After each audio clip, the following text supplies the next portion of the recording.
to say that the rudder can something coming, it will not delay. He talks about a day to the Lord, but 1,000 years for us. And so, as days have transpired in heaven, some could do. And so, for us, we've been waiting for his death, his resurrection. And think about it. It's been like 2 days for God. It's been 2,000 years. Like, God, are you seeing? And he's responding to about saying, hey, right? They run by. And don't. It will not delay. In all through history, God sent his son, born of a woman, not too early. Christ was born. In fact, it was a perfect timing because you had the Passion Month, which meant that what we're going to get into, for the most part, have population centers all across, and it allowed them roads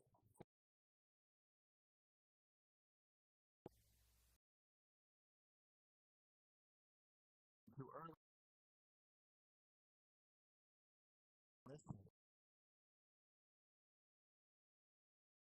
Part. Just because it doesn't happen, it will indeed. You read chapter 4, it's not upright within him, but the righteous shall live. Okay, this is my phrase where I always get faithfulness is all 17 Hebrews comes to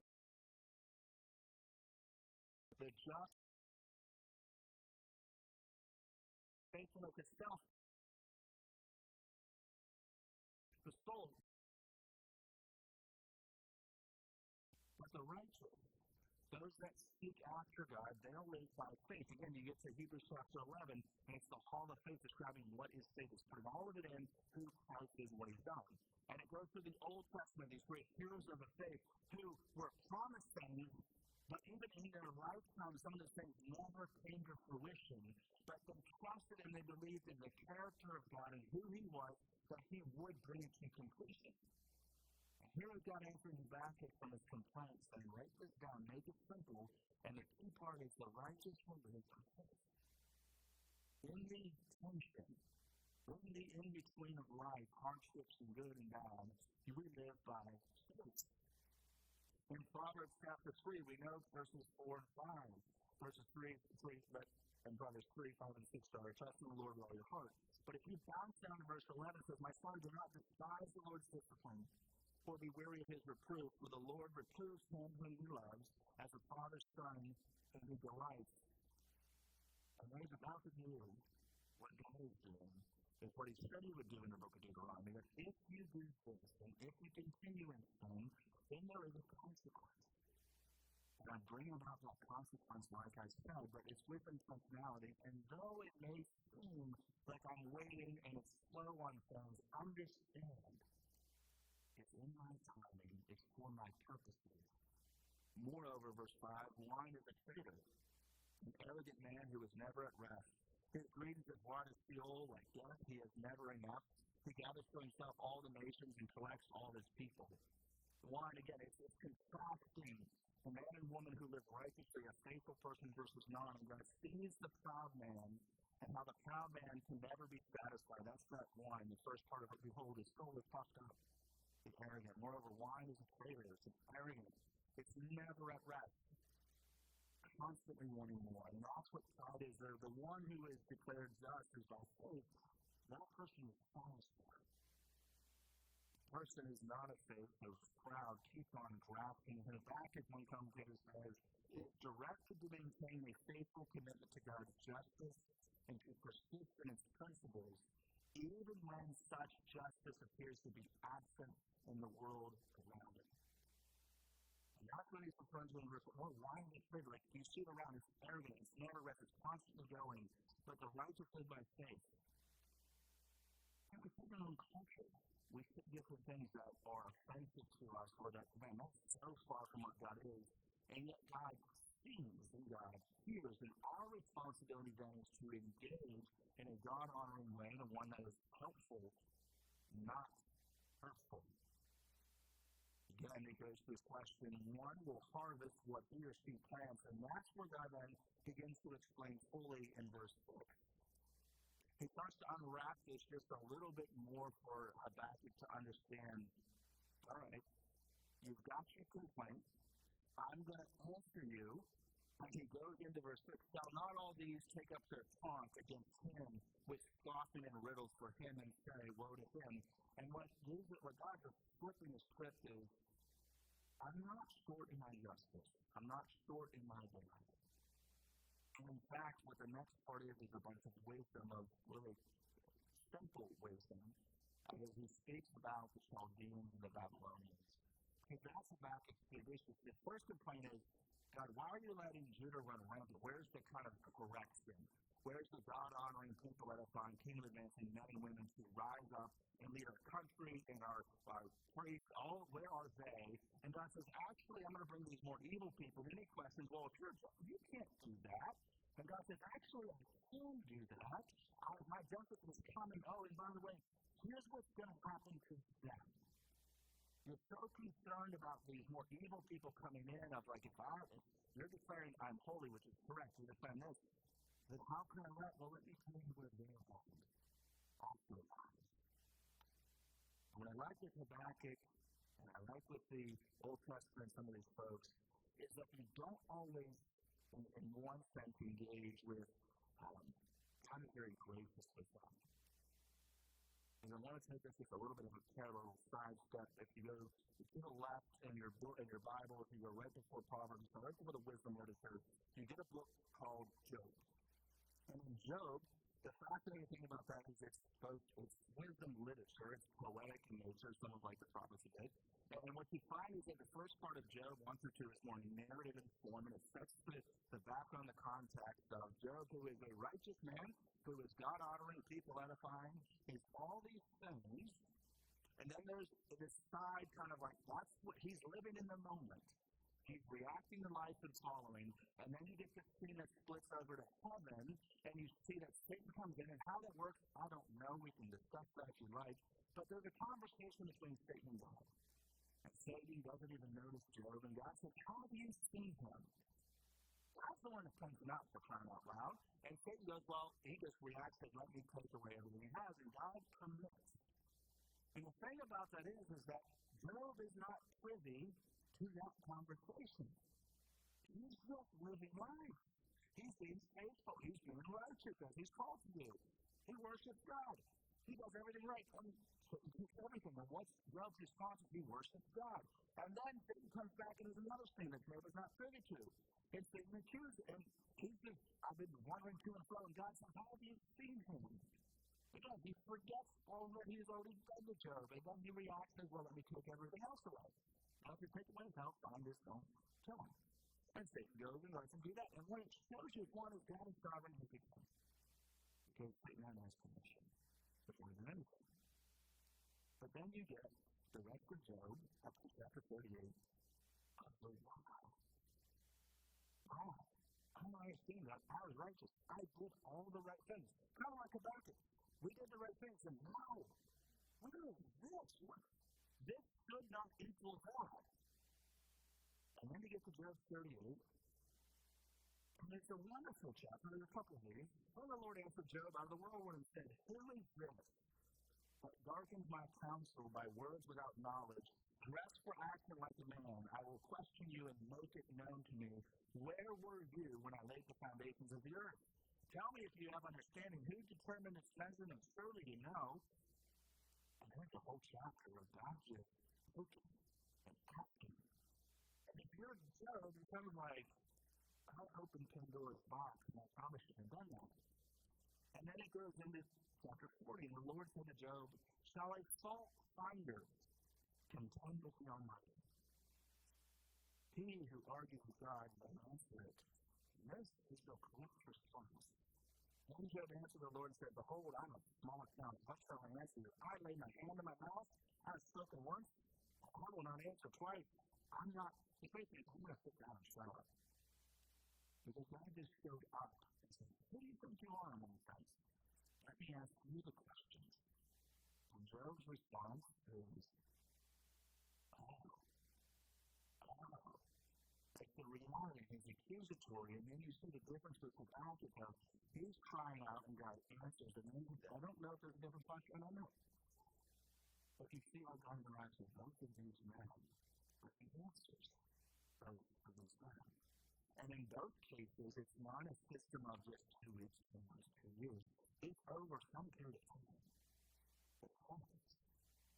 And Job gets to that spot of, I'm going to count. No, and the Lord doesn't let him off the hook. Verse 6, chapter 40, Job out of the whirlwind, breath for action like a man. I will question you and make it known to me. Will you even put me in the wrong?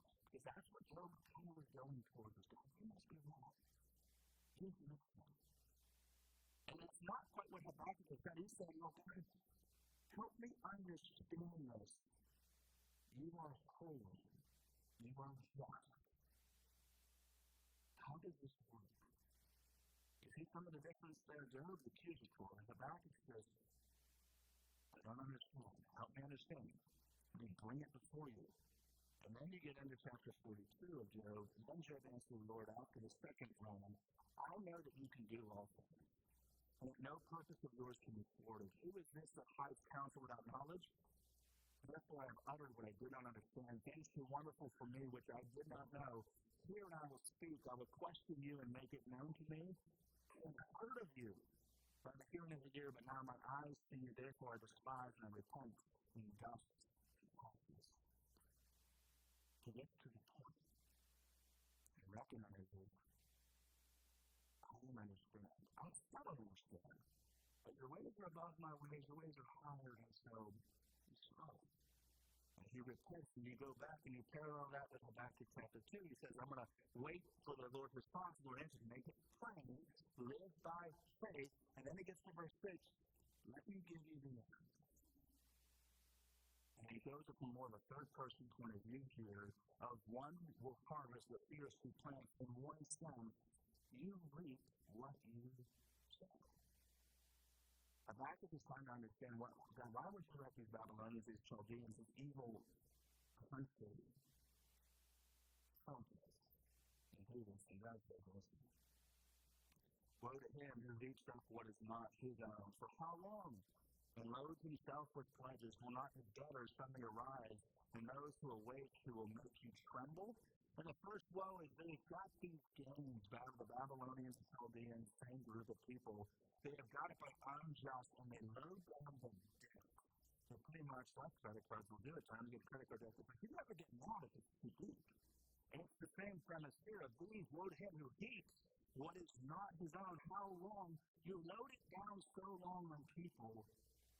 Guess what happens? Their people explode.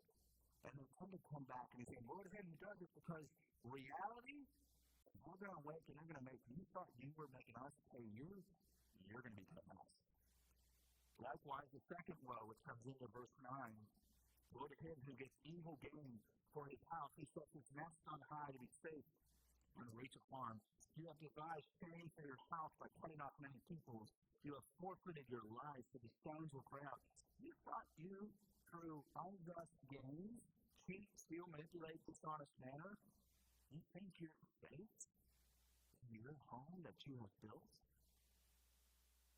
Again, you can even look at the news and people who, when their sins get revealed later, and there's several that have shown up in the news who were almost above the law, only for that to come crashing back around.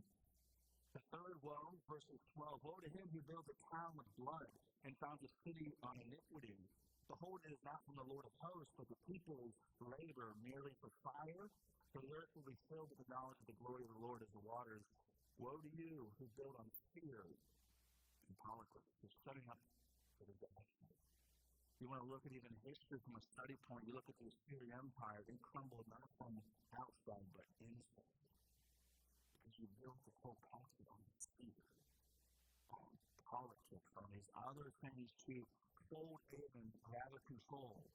Verse 4, verse 15, it says, the second or fourth woe to him who makes his neighbors drink. Think of a bully. You pour out your wrath and make them drunk, which is another point of shame. You basically shame people into submission and obedience. How long will that last before, again, the bully gets popped in the nose? And sometimes that's what needs to take place is that part of there's a bully. Why do bullies bully? Well, because they're hurt and make others feel just like them, so they force the drink down the throat because we don't feel really good, but we're going to laugh at you and feel better about ourselves than we want to. And all of this wisdom that he says, this common wisdom says, this is how they built their kingdom. And yeah, they're going to come in. And yeah, I'm going to use them as a tool, as an instrument. They're going to get overcome. They're going to get what's coming to them in one sense. Then you get to verse 19. Woe to him who says to a wooden thing, awake, to a silent stone arise. Can this teach? Behold, it's overlaid with gold and silver. It's kind of like, it's a lucky draw, like you, and then watch sports, what they do, they have, like even baseball guys, they'll spit in their hands, they'll rub the dirt, they'll have this sequence of, well, this is going to make me hit the ball better. If I don't go through this process, I'm going to lose. Superstition, right here. Woe to him who says to a wooden thing, false God. This is a victory. What you would do when you would conquer a known city, you would take their gods, little g gods, statues, and bring them to your place of worship to show our God is greater. The Babylonians came in and do that. Took pieces from the temple and removed them, and then the Nebuchadnezzar takes them. We read Daniel and you see what happens to that long term that they come back. You read in history about the Persian Empire and Cyrus the Great who actually takes the Judah people and brings them back to the land. But the Lord, all in capitalized means this is Yahweh, but Yahweh is in his temple. That all the earth keeps silence before him. One commentator again in this response says, for the citizens of other nations or peoples, as was Habakkuk because they paid to be able to have their kingdom. For citizens of those nations, as was Habakkuk, such wisdom is a source of hope and empowerment. But for the citizens of wealthy country nations, such wisdom here is a sober reminder of the serious consequences of national and international policies or practices that enrich through exploitation. You can live in this sin, you can live in this exploit so long before reality is going to real time. And that is saying you sow the seeds for your own destruction by how you govern, by how you do this, and what is promising to happen. Though this is going to happen, they will also get what to do. I am the God of justice and wrath, and this is what's coming, and so really help me that I see all this. And will you remain then, in verse 4, live by faith, that I see that even though you go through it, I'm well aware and I work with you. Again, it goes back to Galatians chapter 6 and 7 and all of these parts. And here it says, do not neglect to do good. You will reap in due course. And if you sow to the flesh, you will reap that. If you sow to, and so while the world around us is evil, let us hearken, let us go to do good. And my question to you again is, are you waiting with expectation as the Lord, as you walk through this life that God's going to answer? It may not be how you want, are your eyes open to that? And what are you planting in your life? Because what you are doing today, you will reap 10 years from now. And part of what's been sobering for me, probably more recent times, is that I graduated from Cedar on time. So in a Christian college, you get in a little bubble area, and it's like, when you get to senior year, they call it the ring before spring. Like, if you're a senior and not engaged, you're lucky. And it's like, where are they? I got to get married. I would love to see the steps. Because I had several times, who after 10, 12 years of marriage, I no longer. They're walking through the pit right now. And I'm like, well, how do you do? And part of it is, what are you praying for right now? when you got married, when you were dating, when the kids came, and everything about the kids and focus, and it's hard. I'm in that phase with my children, but you're planting right now what you will reap 15 years later. And unfortunately, it's been sobering for me to see some of my friends and peers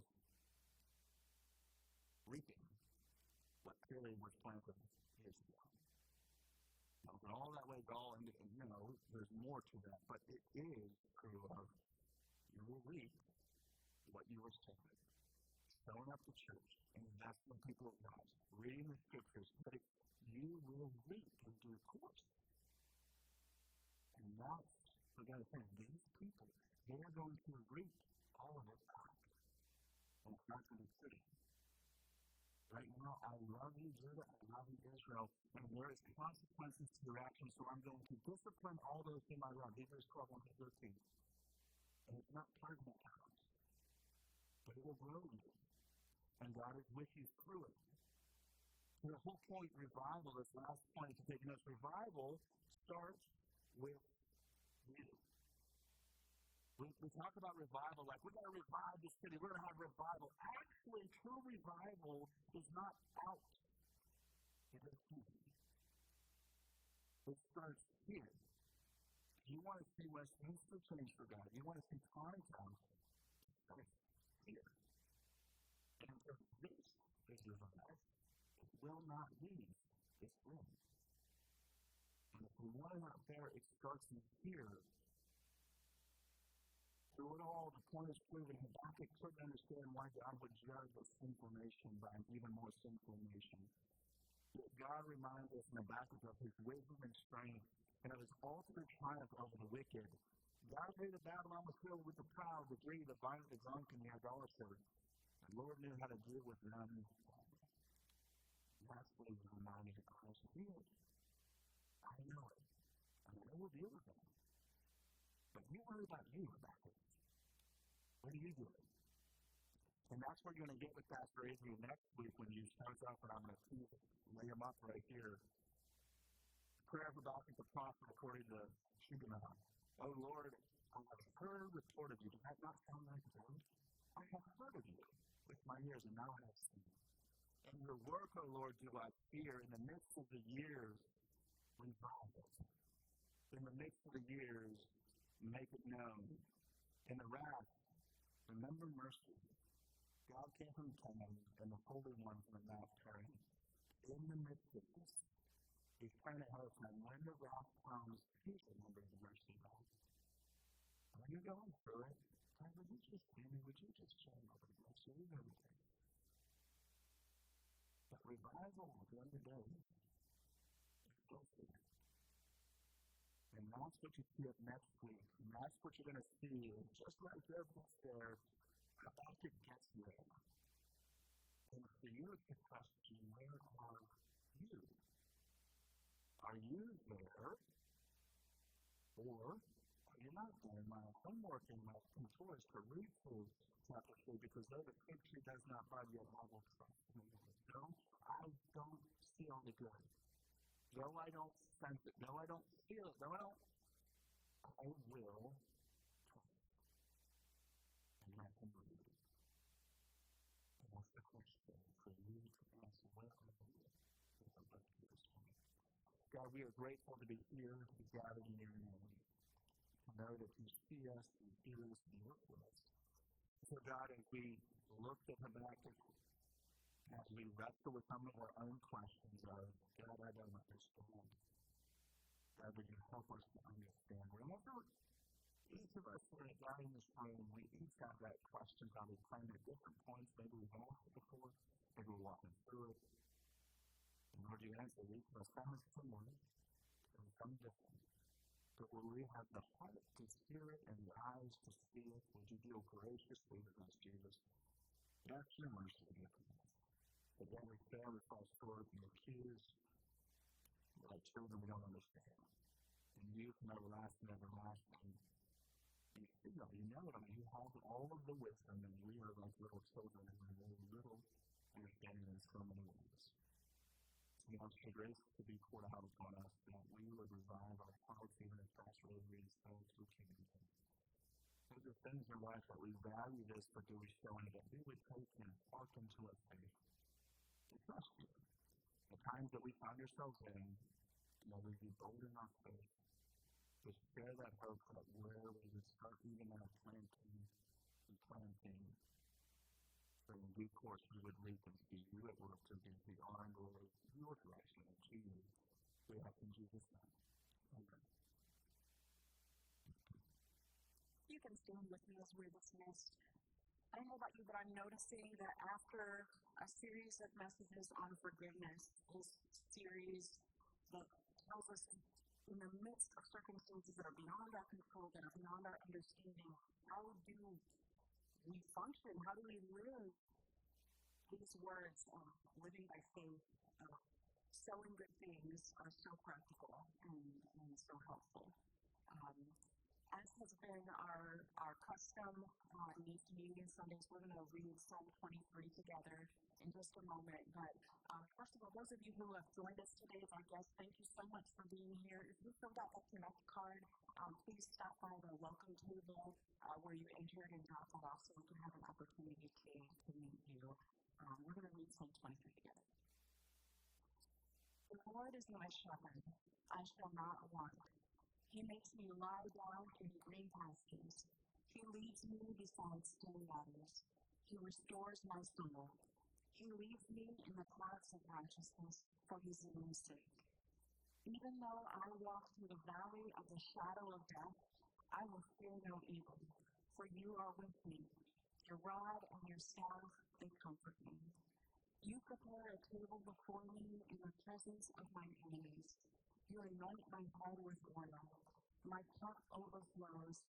Surely goodness and mercy shall follow me all the days of my life, and I shall dwell in the house of the Lord forever. Church, I hope you take the scriptures that you've heard this morning and just let them carry you through. God bless you.